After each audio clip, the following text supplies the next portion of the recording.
I'm going to be that motivational speaker who will challenge you and say, I disagree when someone tells you that you should only race against yourself. I disagree. Why? If you're only racing against yourself, you're only racing against your own standards. What is the danger?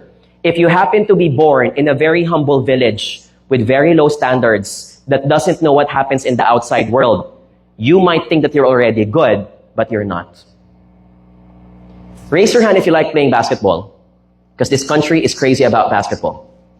May social life ba, mga future accountants natin or auditors? Meron ba dyan? Because I think I see a lot. Okay, volleyball or any sport? Anyone?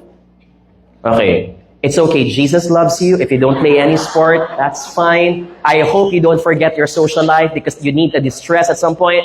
But my point is this. If you like playing basketball and you were the MVP of your barangay, 200 participants, you start thinking, I'm the best.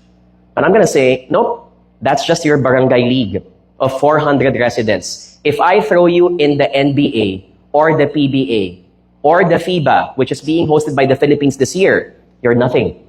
You're a small fish in a vast ocean of athleticism.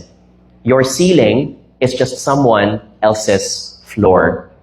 But I want to highlight this. If you see someone who's better than you, please don't get competitive or envious. I want to challenge you to be inspired. Why? When I see someone who's way better than me, I keep on telling myself, whoa, that's possible? I can be like that too. Thank you for telling me that that is also possible to reach. I'm going to aspire now to become like